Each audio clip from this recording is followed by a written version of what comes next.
Count Your Blessings, their debut album from 2006. Since this was Kyle's pick, I want to let him No, go no, first. no, no, no, JT. You're taking this Oh my first. god! All right, Nice try, JT. Nice You're try. taking this album first, buddy.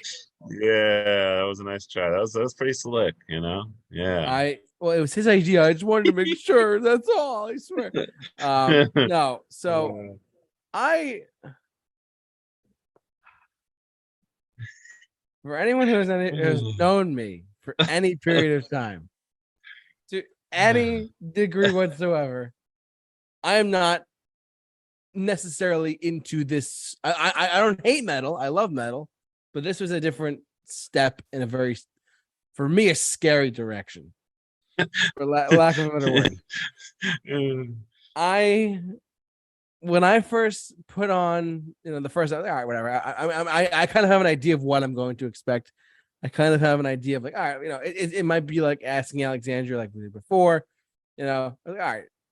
Turns out listen, I'm not one to trash things, but this was a shell shock to me. I was scared listening to this. I was like, I felt like I was on a deathbed. So we're counting your blessings to hopefully I don't die. Like, good God. I was genuinely nervous about this. I knew Bring Me the Horizon a little bit. I knew their name. I knew a couple of their songs. But like listening to a whole album, it's just not my forte. Like, is it wrong that I get such joy out of knowing that you're like literally just dying or squirming in your skin? I said the same thing. I was listening to it in the car with Christina on a road trip, and I was like, JT's gonna hate this one. Yes. I literally was at one point. I think I cried, and I don't remember. It's one thing to bring that cry of like emotion of like joy or love, or whatever. But this was like, oh my God. You said you stopped by a church after listening to it. I don't know. Maybe you said something like that. I don't remember, but I'm pretty sure I put a holy rosary or holy and I'm not a religious guy, but I put a holy rosary over me and be like, God save me from this right now. I thought I'm not one to hate on anything, but I hated this. I'm sorry. I have to. Someone has to say it at some point. I'm sorry, and I know that there are listeners out there, and I know that there are viewers out there who really enjoy this. This is just not my cup of tea. That's the way of putting it very nicely. I'm not one to like trash talk as certain things unless I get fumingly mad. But this made me like just listening to it again for like once or twice over. I started skipping tracks. I was like, I just can't do this. I started saying out loud, I just can't do this. I just can't do this. I just can't do this. This is too much. What the hell? Blah, blah, blah.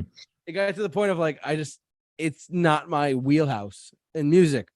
I mean, if it's your thing out there to you, the listener, great. If it is great. If not, I totally get why. But this was an eye opener. Like the fact that you could just scream in every single song was like, I don't know. It was so like scary to listen to that a human being could make this and make it not great. But like I just not a fan of it whatsoever.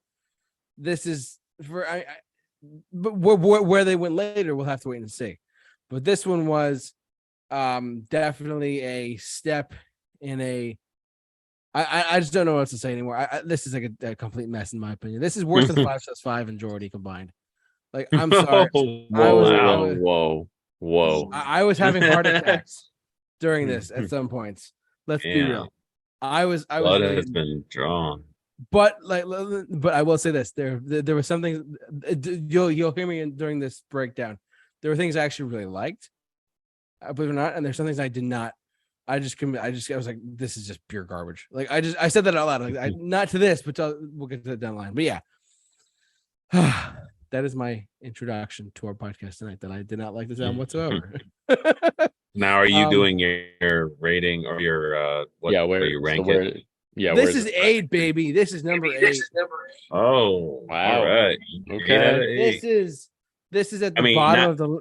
This is like there's a moment in like in Indiana Jones and the Raiders of the Lost Ark where they go into like this is like where the snakes are running around in like the pit. This belongs in the pit, in my Wow. opinion. So this is your most hated album. It's at the bottom. This is my most hated I might hate this more than I hate other things in life in general. That I was floored at Okay. that. Wow. So, yeah. Man, Okay. Big All big right. fat double 008 right there. Yeah.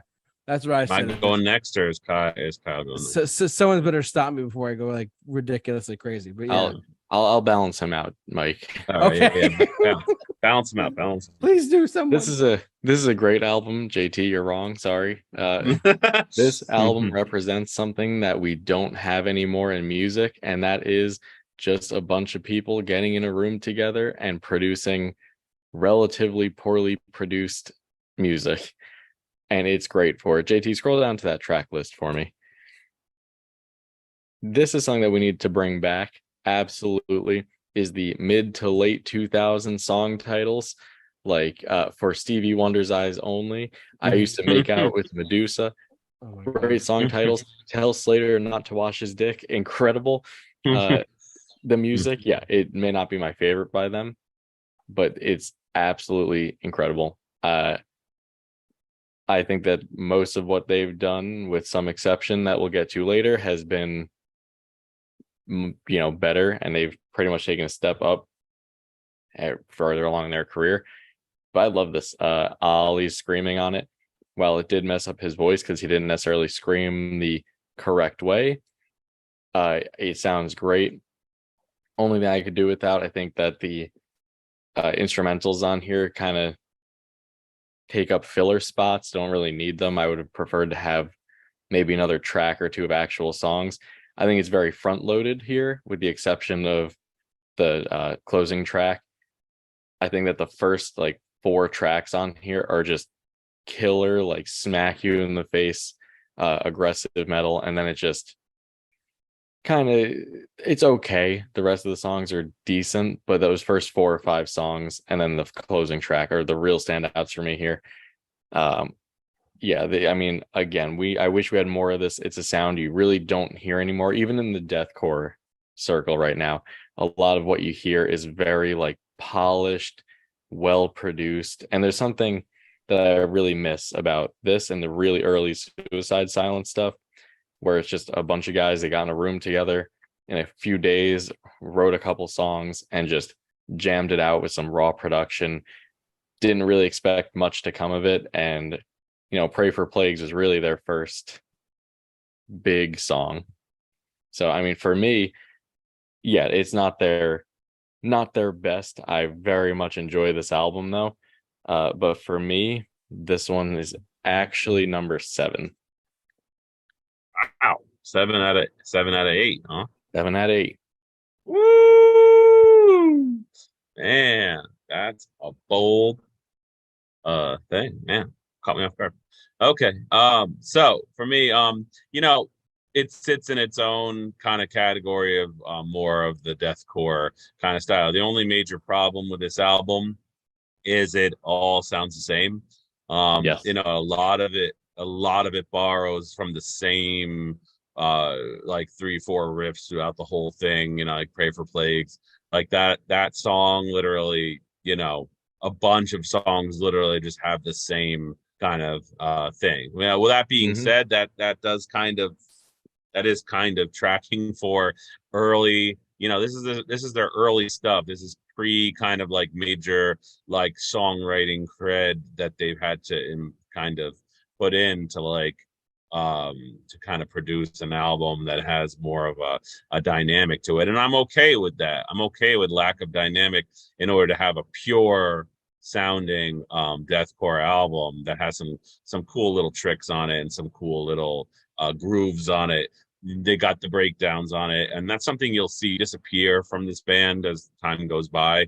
The breakdown kind of goes away, and they've kind of really kind of head into a direction of more experimental electronic kind of stuff, which if you know me, I've never been a huge fan of that kind of stuff, and if I am a fan of it, it has to be very specifically done. So in that vein, Yeah, this definitely has some Gothenburg sounds on it. It's got some deathcore sounds on it. I've never been a fan of Ollie Sykes' growl and his scream, which kind of hurts this album. And I'm going to give you the rating of the album, as well as I'm going to give you how I rate it in the discography, as Mr. JT likes to put it. But yeah, so for me, this was number 3 out of 8. So while it's not uh while it's not the same as the other albums, and it's in its own kind of category of um uh of of being a deathcore kind of uh type of album, it still, I feel like, creates a little more of like what I'd like to hear, the raw sound coming from Bring Me the Horizon, rather than the polished. If I wanted to hear polished things, I would go to another avenue than Mhm. Bring Me the Horizon. So I come to Bring Me the Horizon for harsh. I get the harsh and I give high score. I don't give a higher score to come to Bring Me the Horizon for polished stuff, because I don't come to them for polished stuff. So in that vein, I'm giving it a 3 out of the 8 albums they put at number 3. My rating for it is a 6 out of 10. So that's where it sits score wise. So not a good album in any stretch of the imagination, but it does keep me, kind of like, you know, uh, enjoying some of the riffage and the aggressive stuff that I want from this band. So yeah, I'm rating. Oh, so Mike, you must have loved most of their albums. I plead the fifth. So until further, plead the fifth. I plead the fifth.